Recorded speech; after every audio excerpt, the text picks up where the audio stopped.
And now, just a bit of housekeeping.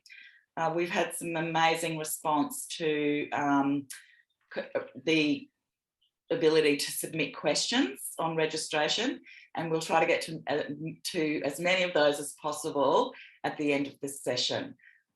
So without further ado, it's my great pleasure to introduce Amy B. Harris. Amy, Hi, everyone. Thank you so much for having me. I'm truly honored to be here. Shooting in Queensland has been a real dream.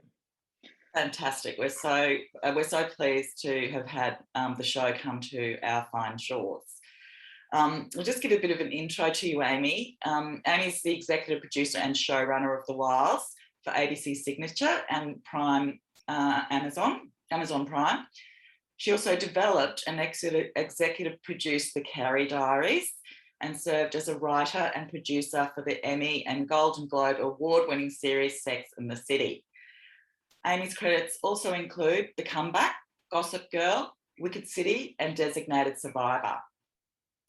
Amy's fresh off production on the second season of The Wilds, which was supported by Screen Queensland through our production attraction strategy incentive.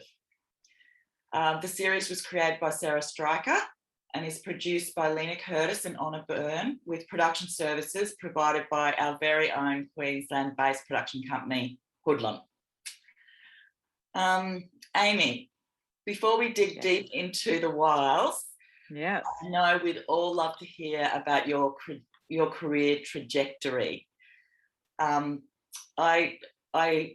doing my research, I came across a lovely story about how in your first job out of college at Vanity Fair, and how that kind of sent you on your way.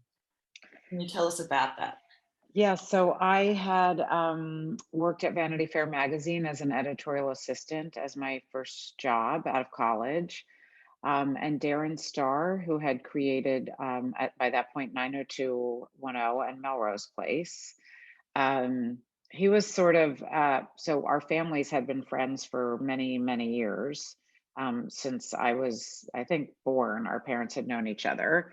And of course, he was a Hollywood god in my mind. By the time I was in college, I was like, I was a huge fan of his shows. I watched them in high school, and we bumped into his family, and he mentioned to me he was doing a show about magazines and that he would love to talk to me about what it was like to be an editorial assistant at a magazine like Vanity Fair, which of course I was utterly blown away that someone of that level would have any interest in talking to me about anything. I was 22 years old. And so we had a breakfast where I told him all about being young in New York and what that was like. And I found out they were going to shoot the show he was doing in New York. And I just decided, and I think this is like, for me, the thing I would always tell people over and over again, if you have an inkling to reach out to someone, do it. The worst they can do is not respond at all. And that's really not a terrible thing at the end of the day either. You just sort of move on. But I wrote him a letter because email was just starting. That's how long ago this was. And I just said, if you shoot this in New York and there's any opportunity for me of any sort to go pick up coffee or someone's laundry, I would love to experience something in this industry. And his assistant was not moving to New York. And so he said, why don't you come work as my assistant?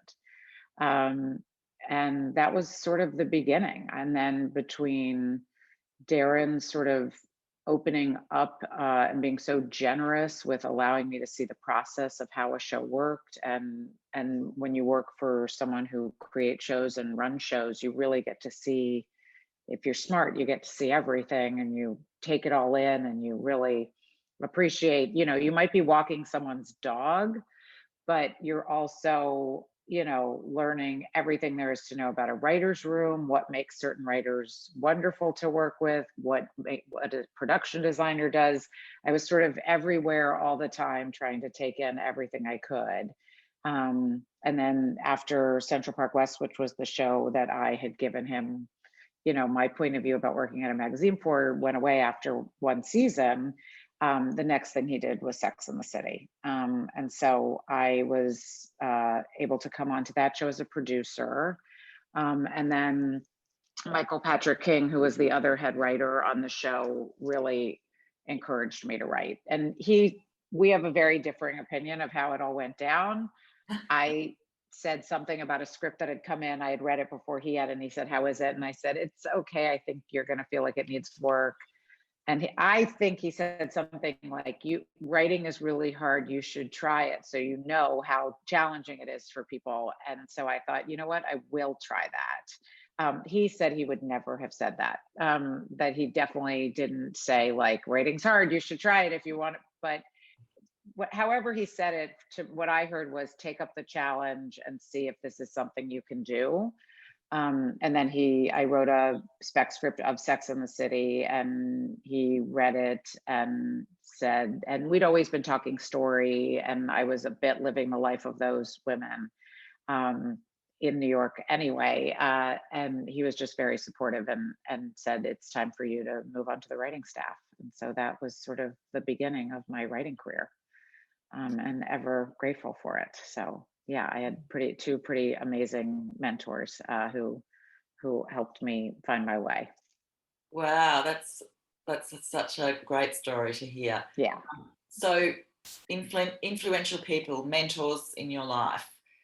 To Yes. Darren, and is it Michael Patrick? Michael Patrick King. Yeah. I mean, for me, those two brilliant writers, producers were really the first taste I had of how to do the jobs that I wanted to do. I wasn't as bold as to think I would ever become a showrunner. I just thought I want to write and create, and I watched their process and really and got a lot of support from them. And then there was really brilliant women writers on Sex and the City whose careers I really admired, Jenny Bix and Cindy Shupak.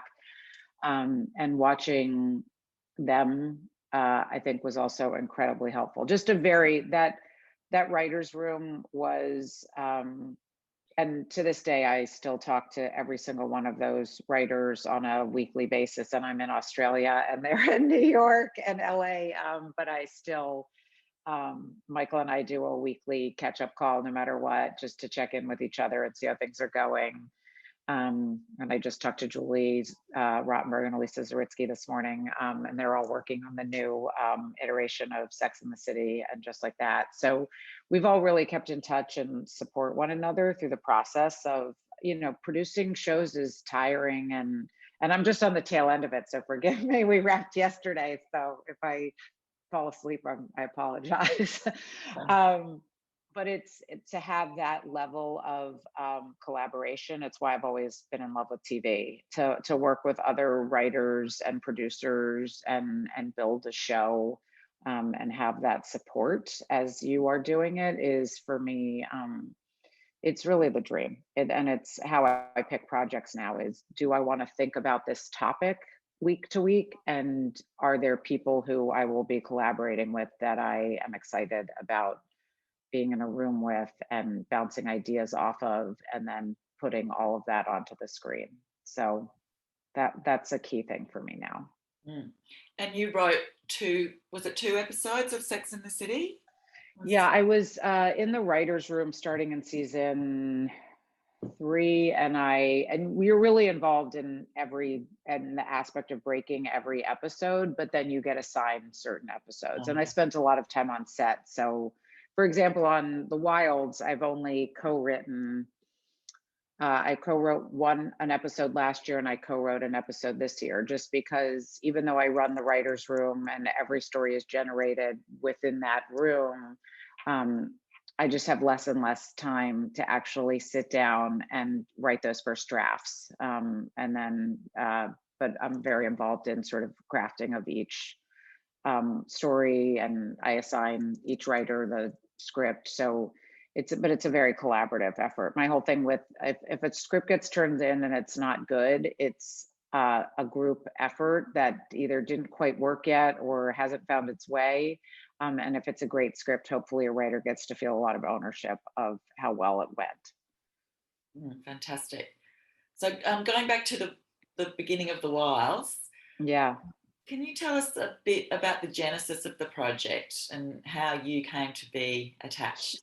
Sure. So Jamie Tarzis, who is a dear friend and someone I've worked with for over a decade on different projects, and sadly passed this past January. Um, she's one of my best friends, and she had gone off to Auckland to shoot this pilot. She told me a little bit about the script, The Wild. But it had been a submission. It had not been something she had developed. It was a script that was sent to her that she fell in love with. Um, there was a bidding war between a bunch of different studios and networks, and Jamie was able to shepherd it through the pilot process, and they cast a beautiful bunch of actors in those roles. And when Jamie came back from Auckland, she said, "Look, she's so smart because she knows me so well." She was like, "I have a project. I'm pretty excited about it. You might like it, you might not. Take a look at the script. I can show you the cut we're working on, and you'll see what you think." And just, she's so smart because the minute she said it that way, instead of like, "I think you're gonna like," I just was like, "Okay, I definitely want to check this out now." Because she was like, "Take it or leave it." And she said, "I don't know what I would have done if you had said no." But she was so smart because she was so casual about it. I was like, "Oh God, I really want this." And I read the script, and Sarah, just her writing is so beautiful and just jumps off the page. It is such an enjoyable read. And I was blown away by the topic she was thinking about. A lot of the stuff I think about in terms of my writing, which is coming of age and the challenges we have as we grow up and grow into ourselves, which I think happens, you know, at 20, at 30, at 40, at 16, you name it, I'm still doing it. Still think I'm coming of age. And just that sort of poignant time in your life. And what I thought Sarah did so beautifully in the script was, being stranded on a deserted island and coming of age and surviving your teenage years are kind of equally fraught, dangerous experiences. And I just thought it was a brilliant way in to tell character driven stories with this propulsive, exciting conspiracy and also survivalist show. But of course, I wanted to see the pilot because I was like, if it's not cast well, if it's not shot well. And then when I saw the pilot and saw those very talented actors just delivering on all cylinders, and Susanna Fogel just did a brilliant job with the pilot, I was in. Sarah and I met, had a very immediate connection, I think, to one another. We're quite different, I think. And yet quite similar. We sort of realized this week we might both be Fatin and Leah, in terms of just like our attitudes and our energy, that we're both sort of like badasses going for it and deeply sensitive, emotional people. And so we had a sort of immediate connection. And I've created my own shows, but on this one, I really understand that my job is, it's definitely our vision at this point, but at the end of the day, she created this world and these characters. And so my job is always to shepherd through what she initially saw and make sure that we can argue and we have debates like, is this the right place to take it, or where are we going on this character's journey? But her sensibility has to sort of continually live at the top of the experience, I think, for the show to work. So a lot of my job is helping to shepherd that through, from start to finish, from the writer's room to casting of our new characters that are coming for this season to finding locations. It's I have to sort of, at the end of the day, I have to make the last decision, but I always want to be sure I know what her idea is, before I sort of jump in. Mm. And so, can you tell us a little bit about the writers' room on season 1? Was Yes. how many scripts were written, or like, was it a Bible, or what sort of shape did it come in to you? So we got they shot the pilot, and then they created a room that they wanted 3 more scripts and a Bible, which is a very common thing I think that's happening now. Um, a little frustrating as writers because you want to kind of just charge in after the pilot and get going, but also I think kind of a smart for running a business. I think it's a quite smart way to do it, which is proof of concept past just the pilot. Like, what are the stories you're going to tell for the season? Do you have a sense of what you would tell for season two? And just sort of, and especially on a show like this, where each episode was sort of told from a different character's point of view, to really make sure we had story engines to tell these stories every week. So we hired what Sarah did, which was so brilliant, I think, is she wrote a show that is diverse naturally, which is there is a woman, a sort of puppet master, who was choosing people because she wanted a diverse environment to prove her thesis, which is that women might do community better, at build community better than men. So the beauty in that is you didn't have to sort of figure out why would these characters know each other. Well, a lot of them didn't. There were two best friends, there were two sort of frenemies, there were two sisters. So in the groupings, there were people who knew each other.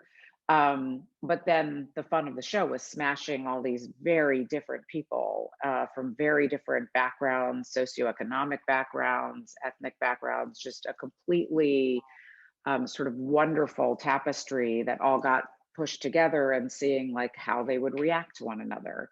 And so she very smartly, I think, built that into the premise, which I think was brilliant. And then we hired accordingly. We wanted writers who came from different backgrounds, potentially from the areas that these people were from, the characters were from, or had similar religious upbringings or athletic upbringings. So we wanted a lot of diversity in the writers' room. That was very important to us. It's a very important mandate for Disney and Amazon as well, but for us, it was a creative mandate that had to be met. So, which is really exciting.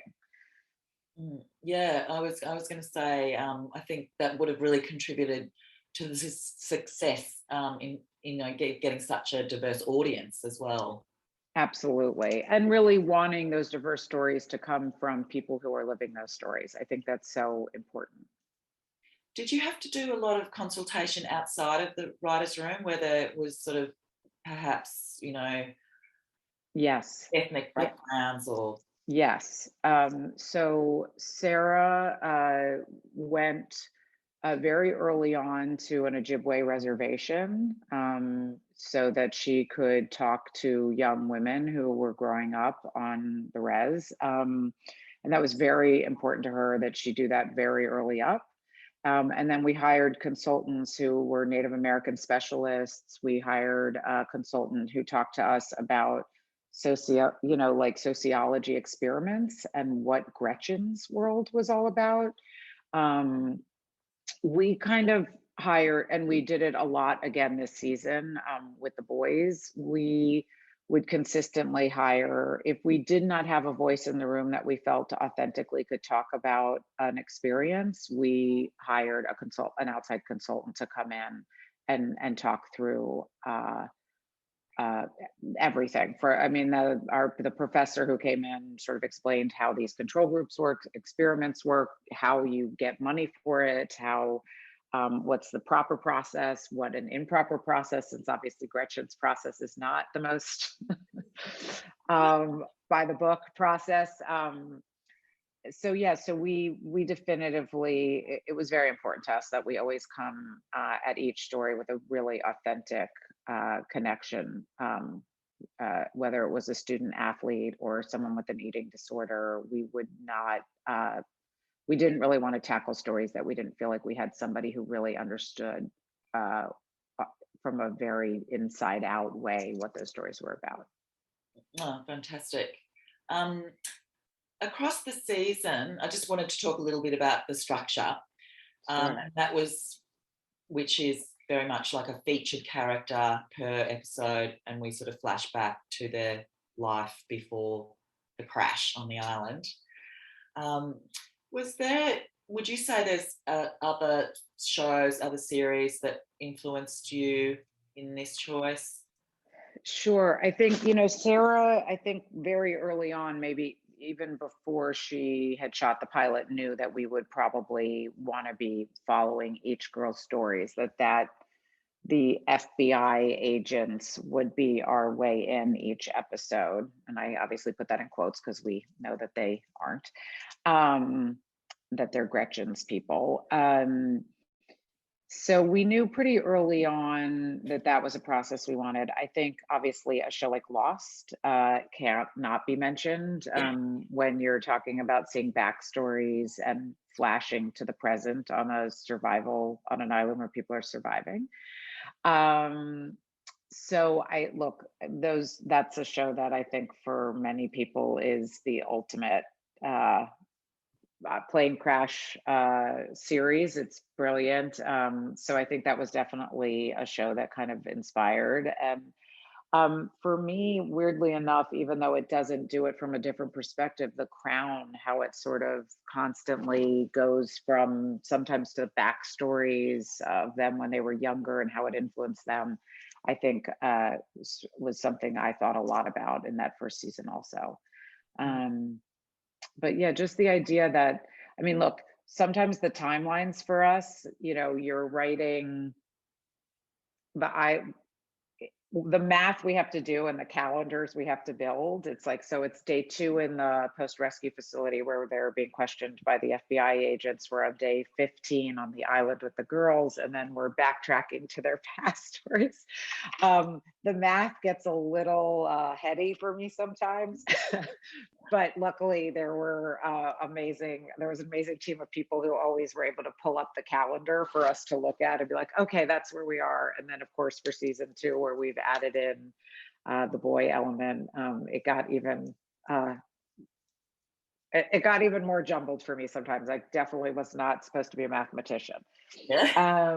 Not my skill set. But so yeah, I think for us, the fun of being able to, the exciting ability to kind of see the trauma that brought these women to the island is something that was very important. And then how being on the island changed how they see their past, and also maybe gave them coping mechanisms they didn't have before they got there. And would you say that you have a favourite character to write? And who would that be? I think I sort of channel Fatten's attitude a lot. Like whenever we're talking in the room about what she would be thinking or saying, I seem to be able to pop her language very quickly for me. I think my whole thing is I love them all equally but differently. And I'm sure everyone can tell now I'm comfortable talking a lot. So there's obviously characters who are less chatty and more straightforward, and I really love writing them because it's a fun challenge for me to remind myself, like, characters always have to sound different. They can't all just sound like the writer. So I love Leah because she's probably, as a writer, the one similar to like Carrie, who's the most writerly, and the way she thinks and talks is the way a writer thinks and talks, I think. But I love them. I love them all. Leah's my favourite character. Yeah. I mean, as a writer, she's the one who's always, she was in some ways the easiest one to write those interrogation scenes for, because she is talking and thinking like a writer. So it allowed you to give some beautiful voiceover over story as it was happening. Whereas some of the other girls aren't that. And then you sort of have to figure out how to use the way they use language to service the character and the story. So Leah for us is always a little bit the writer in all of us, I think. And Gretchen, I was in our chat before, I was saying how much she terrifies me. Yeah, I think, Naomi, maybe she terrifies you because she's deep down who you are.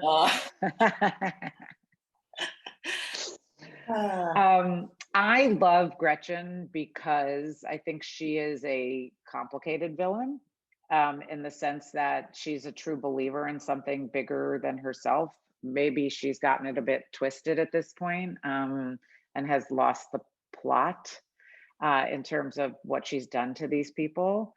But I do think she is somebody who sees the collateral damage is worth it if it saves the world. And I think she is a zealot. I think I wrote a line where she says, like, why do people say zealot is a bad thing? It just means you deeply believe. And I think she feels that. And at the bottom of it, she believes, is she a narcissist and wants success and to be feted for being a genius? Yes, of course.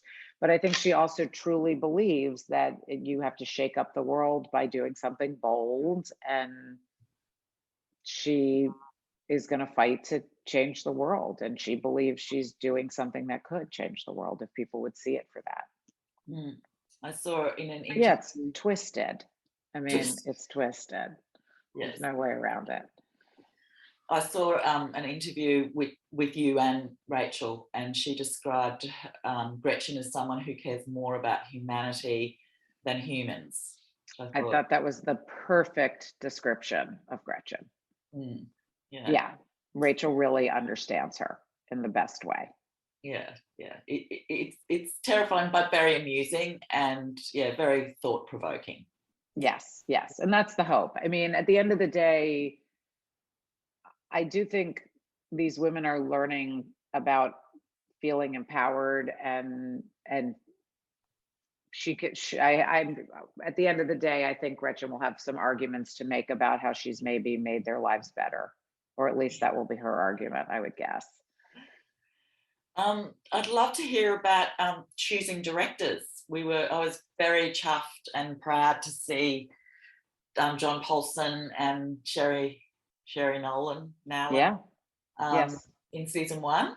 Yes. And this season, Ben Lucas and Ben Young. We only hired Aussies named Ben this year. We decided.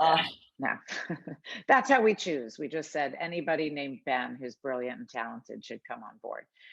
Right. Yeah, the process with directors is very interesting for us. It's this amazing part of the collaboration because they come in, I consider them like our most important guest stars, I guess is the way I would describe a director, because the way television works is you're prepping episodes while you're shooting episodes, while you're also in the edit room. So one director cannot do all the episodes. So you're looking for these spectacular energies to come in and sort of bring some new collaborative ideas and vision to something that's already in progress. So it's one thing when it's a pilot, because they're really helping to set the look and the energy and the feel of the show. But if the pilot is successful, then the goal is to continue to build and improve upon what was already shot on the pilot, but also to live within the template of the show. So we love on the island in particular, handheld, very, in it, naturalistic. We don't like a lot of over stylizing, but then the backstories are a place where we kind of want to create little independent movies, and the directors should kind of go for it and have the fun they want.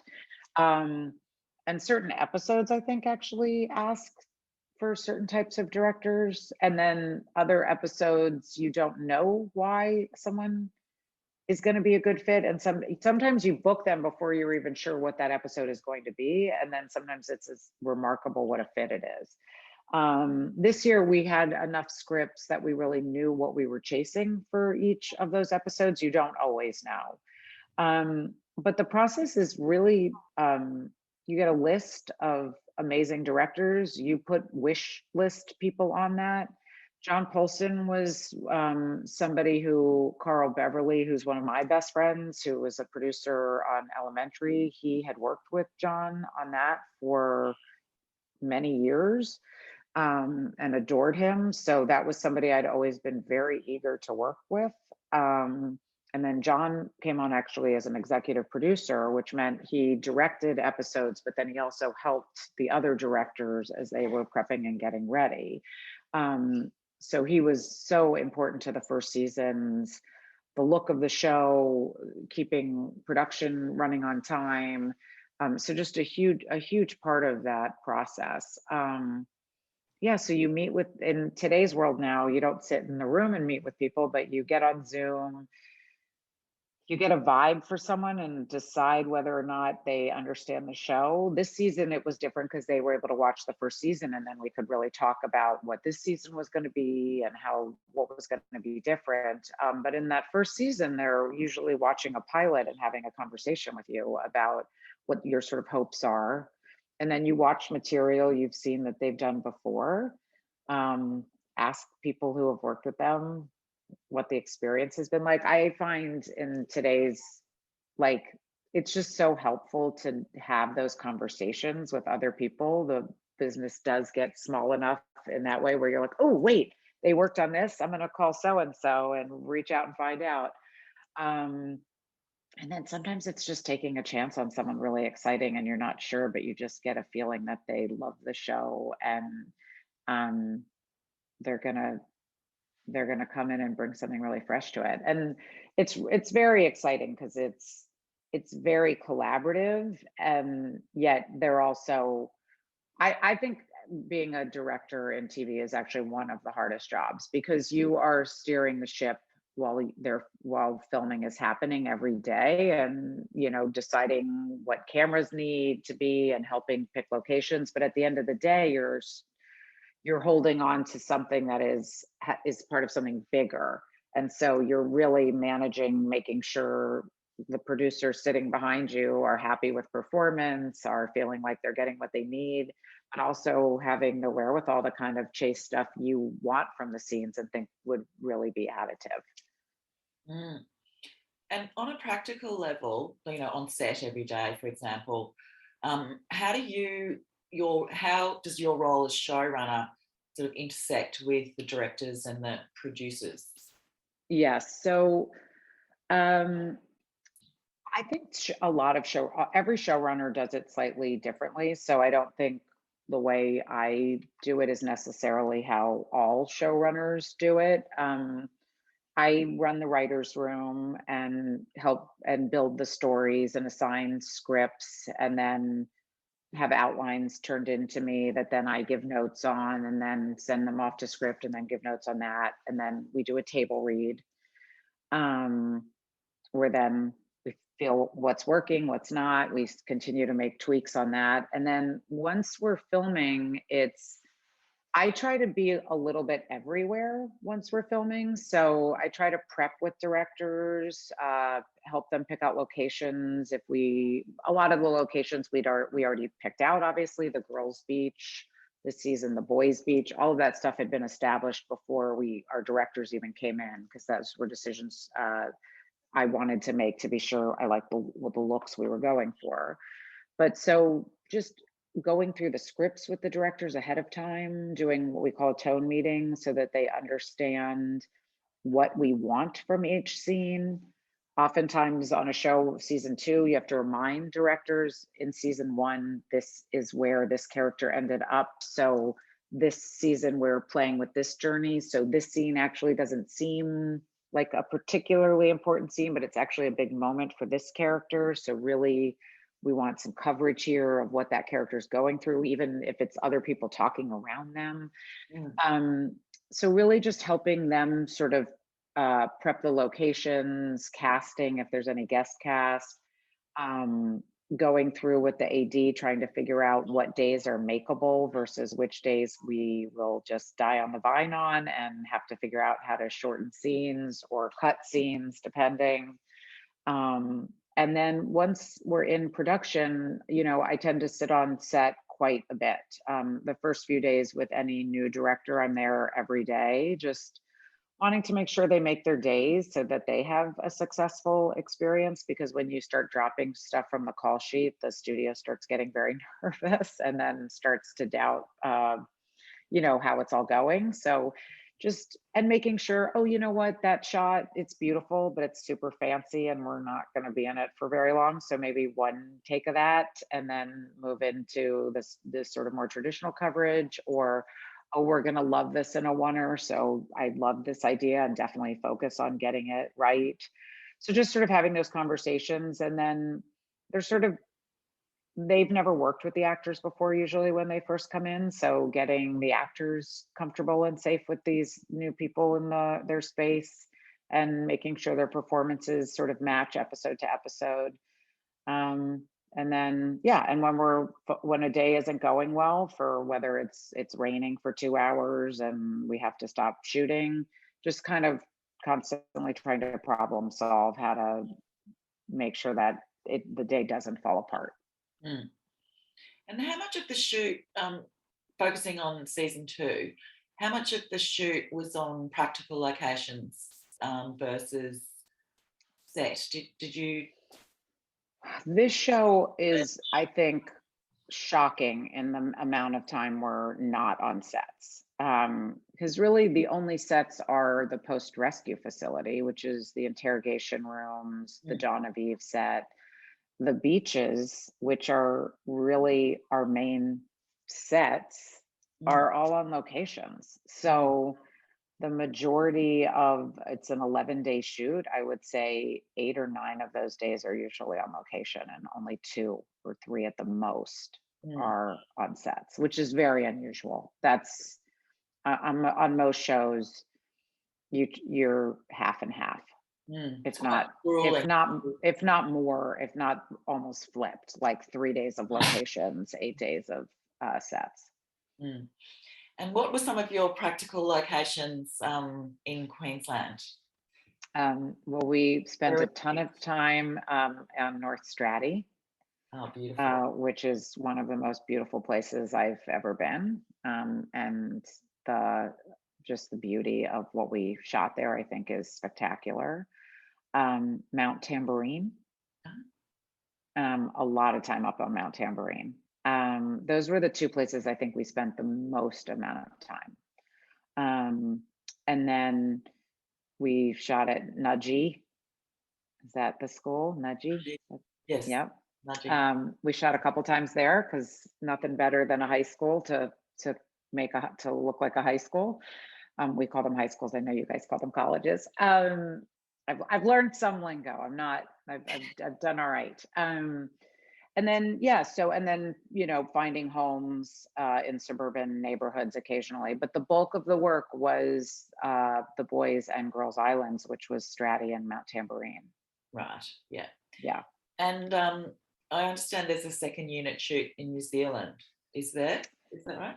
Yeah, so we went the girls' Black Beach, that beach that just the F2 is not kind of matchable anywhere else. We definitely looked and tried to figure out sort of, and because without revealing too much, we couldn't fake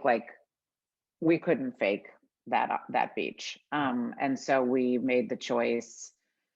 We debated whether to do plates and shoot them on green screen, but the reality of the show, I think for me, has always been it's so authentic, and the wind and the weather, it just enables the actors to be in it in such a authentic way too. So we did a 3-day shoot there to cover, to make sure we really were able to shoot that beach. Well, we don't know much about season 2, but was there, in the casting of season 2 with the boys, were there sort of some that are a bit more seasoned than others, and are there any newcomers? Oh, I think there's, similar to the women, I think there are certainly some who have been on other shows before and some more well-known shows, like Alex was on The Society, which I think was quite a popular show, but a lot of really fresh new faces. So it's a really beautiful combination. We sort of intentionally never want to cast people who are like utterly recognizable, because I think it does take you out a little bit of the experience of feeling like these are young adults coming of age. Um, but just a lot of very special, talented people. But mostly actors. Our casting director is brilliant. And similar to season one, actors I did not know a lot about until we were auditioning them, Mm, and then couldn't believe I didn't know them because they were so talented. mm. And obviously you were shooting while the edit's going on. Is that going on back in the States? Yes, so our post production is primarily in Los Angeles. Our three editors all live in LA. Um, Although some of them may not even be in LA at this point because it's all so remote. I don't know. They could be somewhere else, and but I still see them on Zoom, and they're there. But yes, so our post is again the Zoom of it all. They're working from their homes because they don't have offices to go to in California. We haven't returned to proper offices in the States yet. So they're editing, and it's the one, for me, the biggest challenge has been they deliver a cut to us at 7 a.m. I go to set, I watch it at wrap. So they wake up the next morning to all the notes that we have on the cut. And then so that's been a little strange, the time difference, and just being like, oh, okay, it's 6 p.m. there. I should call and just run through all these notes with them so we know what we're talking about and thinking about. But we haven't had as much time to kind of be in. Normally, I would be in a room for maybe 3 to 4 days at a time on cuts, really working through scene by scene. And we've had a little less of that for the first few, although we've spent a few Saturdays, there Fridays, just really making sure the scenes are playing the way we want them to. And how involved are the directors of each episode in the edit? So they're given a cut. They do their cut, and it's about 4 or 5 days that they have access to the cut, and they work directly with the editors and work on their version of it, and then that's what's delivered to us, and then that's the cut we work off of, and then the producer's cut is the cut that moves us to the final cut.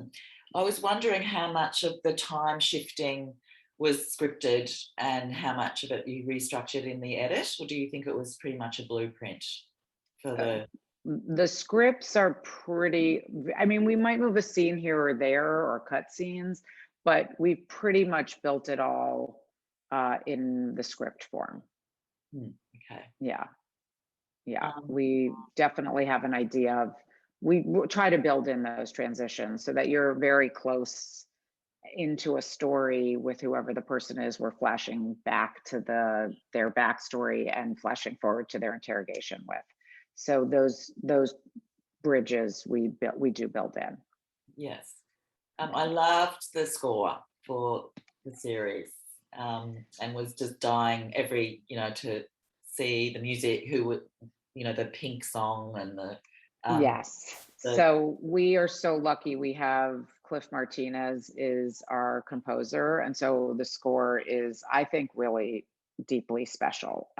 He has managed to give it a very lush romantic feeling while also giving it a lot of tension. Like it's a combination of like sort of beauty and tension, which I think is remarkable.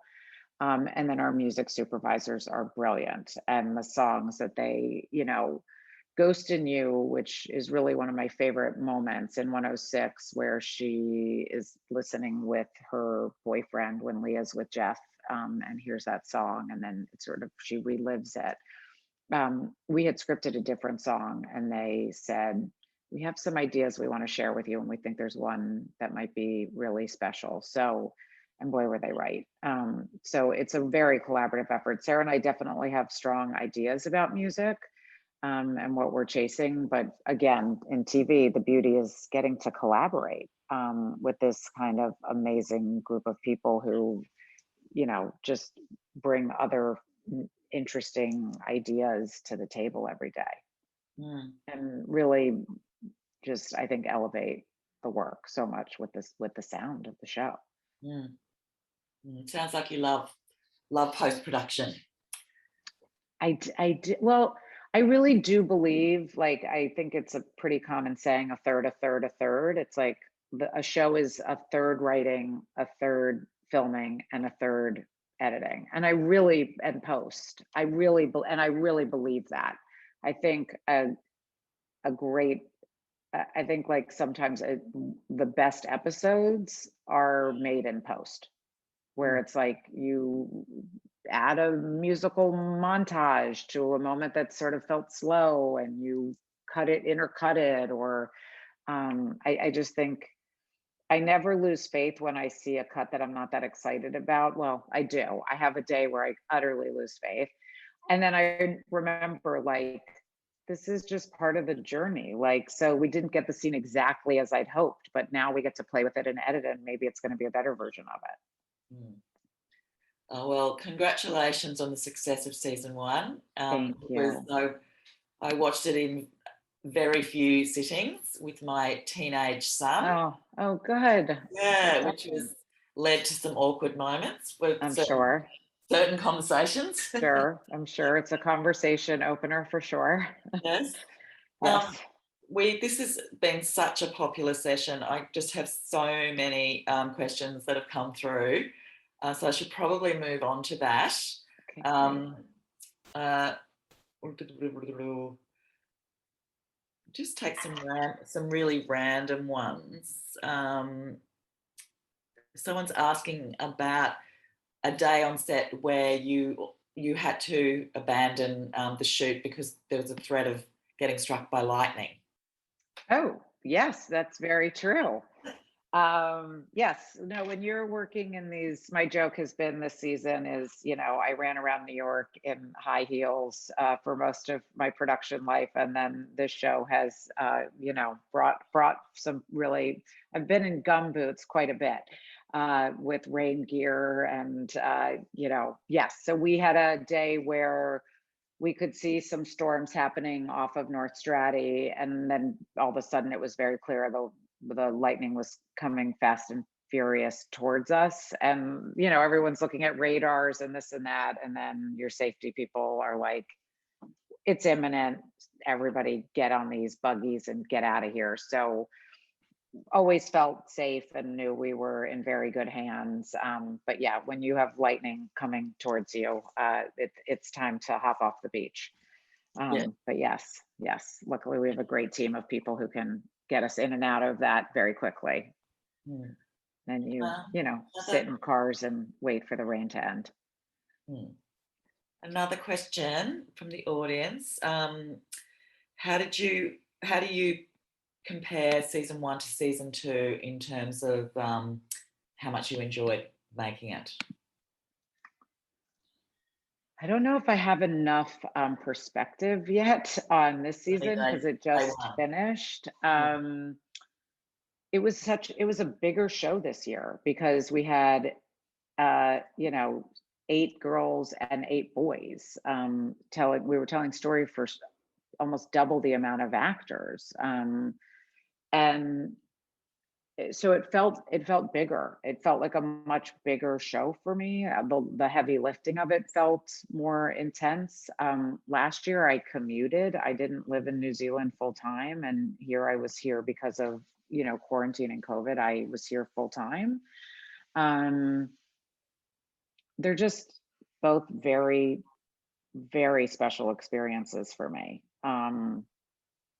The first, I don't know. I only have one child, so I don't know what it's like if you have 2, but I imagine it's like the first one is just unique because it's the first, but then the second one has all these special feelings because you've done it before. So there's some comfort in that. And then there's all these surprises at how different it is too. So kind of love them both so deeply, but definitely a different feeling about them. Another question for you. How do you think that your experience as a writer have helped you as a showrunner and EP? Oh, I mean, I don't I don't know if you can do the showrunner job if you're not on TV, if you're not a writer. And it doesn't, and look, I've only written 2 episodes of the show, and I co-wrote them with writers. Um, but just to be able to drive story and to understand why you're driving the story, so that when you get to production and they're saying you have 11 days to shoot this and it's 14 days worth of material, you really understand what material can go and what can stay, and you're not making decisions just sort of in a panic. You're actually like, okay, if we take this story out of this episode, we can maybe move that to this and it won't be a house of cards that starts collapsing. Or, well, I need 2 extra days and now I have to go figure out where to move the budget and find money from, you can steal from this episode to service this episode. So I just think having that creative understanding of what you're chasing every day is kind of key to that job. And in the States, the showrunner is almost always the head writer also. So there's often an on-set producer or directing producer who's very involved in filming. We did not have that this season. We had it last season. But yeah, I think it's super important. Mm-hmm. Of course, now that shooting season 2 is over, we're already wanting to know, is there any thoughts for season 3? Sarah and I definitely talk about season 3 quite a bit already. Just because when you make decisions about what the twists and turns of the last episodes are, I don't ever want to paint myself into a corner with no idea of what we're doing for season 3. So we do have bigger conversations about what season 3 could look like, for sure. We have a pretty good idea of what we want to chase.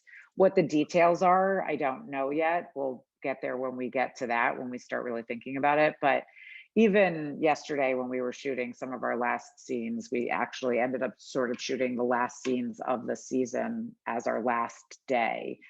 I started having all these ideas and was writing stuff down and talking to Sarah about some stuff I thought should happen for season 3. So we're definitely thinking about it. Okay. I've got this, I don't understand this question, but I'll see if you do. Can you give us Okay. one word to describe season 2 Shoni? Epic. Shoni is the sort of shipping name for Shelby and Tony's romance. Oh, okay. Right, okay. As my daughter would say, epical, but I'm just going to go with epic. Epic, okay. Good, I'm glad you cleared that up for me. Can you confirm that Shelby and Tony are both lesbians? Yes, I can confirm that. Okay. Will we know how Shelby hurt her ankle this season? It's her knee and perhaps. Okay, her knee. Okay. All right. Well, there's so many more questions. But I think one of the questions I have is, why did you choose Australia to shoot? And did you have any other destinations that you were considering? So we had obviously a beautiful season in New Zealand that we were deeply grateful for. Just a spectacular crew, those beautiful locations, just the most wonderful experience. And we talked a lot about going back to New Zealand for season 2. The COVID of it all did make that somewhat more challenging. We talked a lot about like how the kind of beaches we wanted for the boys' island versus the girls' island and the different looks that we were hoping to chase. So really New Zealand and Australia were both on the table, and up until like right before we sort of were in December making the decision. I was concerned about the weather in New Zealand, as we were going to be shooting a lot in the winter, and on those beaches in the winter, I think I was concerned from a safety perspective about, Mm, um, you know, in the water on those beaches, it gets quite cold. mm, So that became a conversation. Um, and we just had these remarkable conversations with Queensland about what was possible and how to bring people into the country safely. And it just became very clear that this, you know, always say sort of look for the green lights, and the conversations that we had with Australia and Queensland in particular were, it just became very clear this was a wonderful place for us. And, you know, I had photos sent of different locations in Mount Tamborine and Stratty um, and the Currumbin Valley. And I sensed very early on that this was the right spot for us. And some of it's, of course, always financial for studios. Are there tax breaks? How can we use those tax breaks to help with the budget? But at the end of the day, what I do really appreciate about both ABC Signature and Amazon is they want the creative to lead the decision. mm. And we really just felt like this was the right visual spot for us. And then knowing the level of crew and the quality of the crew that we could get here, um, just sort of sealed the deal for us. Just to know we were going to be walking into a place where, yeah, you guys are very busy for a reason, which is you're quite good at this. Mm. Oh, thank you. I'm Yeah, sure everyone loved to hear that.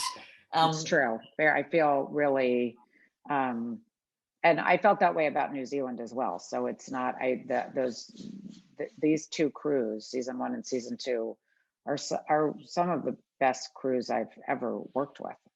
Just sort of blown away by the passion and the talent and the technical skills. Really, really incredible. Oh, fantastic. Thank you so much, Amy B. Harris. I Thank just can't you. wait to see season 2. Do you have any Thank you. idea when we might hit? It might hit. We don't have a proper air date yet. We keep asking, and I promise as soon as they have one and they give it to us, we will let people know, because we're very proud of the work that was done here, and we're very excited for people to see it. Yeah. Oh, thank you so much for bringing Yeah. the show down to us here.